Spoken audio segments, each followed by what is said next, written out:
Porque existem as transgressões na natureza carnal, ou para um religiosão, por que existem pecados? Foi quem criou isso? Qual o sentido dessas transgressões estarem em nossa natureza carnal? Veja o que está escrito em Gênesis capítulo 4, versículo 7.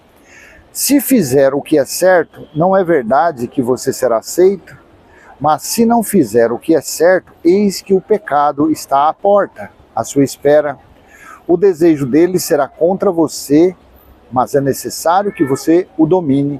Aqui está escrito, Moisés escreveu, acreditamos inspirado por Deus, para dizer que o pecado, a transgressão, não foi criado por um ser, por um anjo caído, um ser demoníaco, como a religião fala. Não. Foi criado pelo próprio Deus. Por quê? Nós, seres humanos, nós somos seres experimentais. Como assim experimental? Nós somos filhos de Deus, o nosso espírito é que pertence a Deus, o nosso espírito é que é filho de Deus. Então nesse mundo aqui, eu particularmente lendo esses versículos aqui, eu entendo que Deus colocou o bem e o mal. O bem e o mal. Para que aqueles que andam obedecendo, crendo no Deus que é o Espírito, não em religião, que religião é o oposto de Deus. Mas aqueles que andam na linha, amando Deus sobre todas as coisas, amando o seu próximo como a ti mesmo, pessoas que obedecem, não deixam que as influências carnais os levem para as transgressões. Então essas pessoas, elas têm uma vida abençoada, têm uma vida, vamos dizer assim, coberta pelo Espírito de Deus, vamos dizer assim.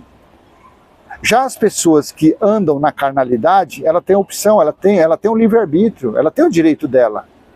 Só que ela vai sofrer, só que ela vai colher disciplina, elas serão infelizes, elas viverão debaixo de tribulação, de aflição.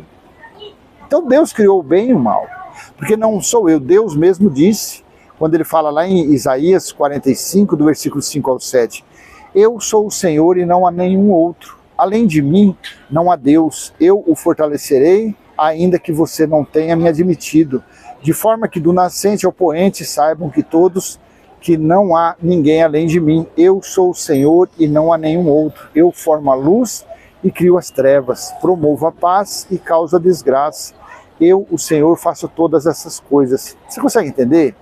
Por isso que ele falou a Caim, se fizer o que é certo, não é verdade que você será aceito, mas se não fizer o que é certo, eis que o pecado está à porta, à sua espera.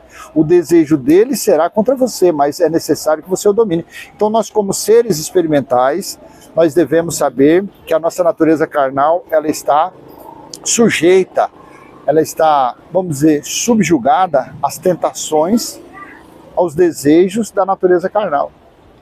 Mas aí que entra o milagre de Deus, aí que entra saber que existe um Deus que é o Espírito. Quando você deixa a transgressão de lado, quando você passa a viver uma vida espiritual, mesmo estando no reino carnal, quando você passa a crer que Deus é Espírito, que Deus está cuidando de você. Então a sua vida, você tem uma vida de paz.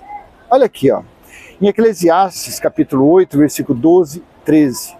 Ainda que o pecador faça o mal 100 vezes, e a vida dele se prolongue, eu sei com certeza que tudo correrá bem para os que temem a Deus. Olha aqui. Mas nada correrá bem para o ímpio, e ele não prolongará os seus dias. Será como a sombra, visto que não teme a Deus. Então o sábio Salomão, inspirado por Deus, estava falando, tudo bem, o ímpio pode prolongar a vida dele, ele pode ficar fazendo maldade, só que ele nunca será feliz, ele nunca terá uma vida de paz. É o caso dos bilionários, a maioria deles, esses grandes empresários, eles sofrem de insônia, eles têm sempre em sua família, em seio familiar, sempre uma pessoa enferma, com enfermidade grave. Então por isso que o sábio estava falando, mas nada correrá bem para o ímpio. e ele não prolongará os seus dias, será como a sombra, visto que não teme a Deus. Então, se a pessoa anda nos caminhos de Deus, Deus que é o Espírito, não na religião, se a pessoa obedece a Deus, tem a tendência que ela tenha uma vida de paz e tranquilidade. Caso contrário, ela não será uma pessoa feliz. Ela pode ter bens, pode ter dinheiro, pode ter prosperidade monetária, mas não será uma pessoa completa. E Paulo também disse isso lá em Romanos capítulo 2, do versículo 6 ao 11. Que retribuirá a cada um segundo as suas obras, a vida eterna aos que, perseverando em fazer o bem, procuram glória, honra e incorruptibilidade, mas ira e indignação para os egoístas, que desobedecem à verdade e obedecem à injustiça.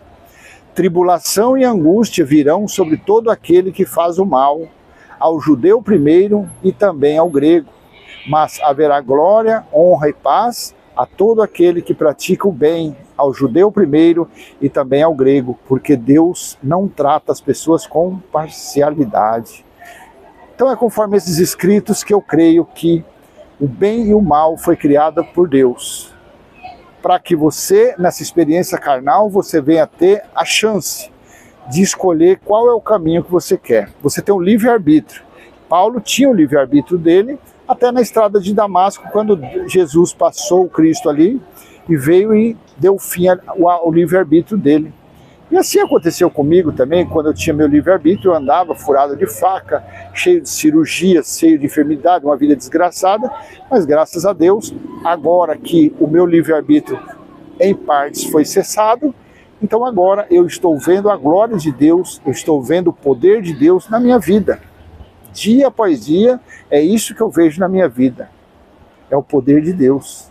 Por quê? Porque eu deixei as práticas carnais de lado. Eu tendo as duas opções. Então, o ser humano ele tem os dois caminhos. Ele tem os dois vetores. Para a esquerda, a transgressão, ou as práticas carnais. E para a direita, uma vida livre, liberta das transgressões, praticando os dois mandamentos de Deus, amando Deus sobre todas as coisas e amando o seu próximo como a ti mesmo, e levando uma vida assim, respeitando, pagando suas contas em dia, não sendo um caloteiro, não sendo um fofoqueiro, não sendo uma pessoa arrumadora de contenda. Então essa pessoa não estará debaixo da ira de Deus, essa pessoa não estará debaixo das aflições e das tribulações. Porém, aquele que optar pelo vetor esquerdo, pelo caminho esquerdo, ele terá uma vida de tribulação, de angústia. Pode conquistar tudo no mundo, toda a riqueza, todo o ouro, toda a prata, todos os castelos, todos os reinados. Porém, será uma vida de insônia, de aflição, de perseguição, de tribulação, de desconfiança, de desgraças no seio familiar. Então a pessoa tem que optar. Entendeu? Então, conforme esse versículo de Gênesis capítulo 4, versículo 7, Deus, sim, ele criou o bem e criou o mal. Isso para que nós tenhamos o nosso livre-arbítrio. Porque, afinal de contas, somos seres experimentais.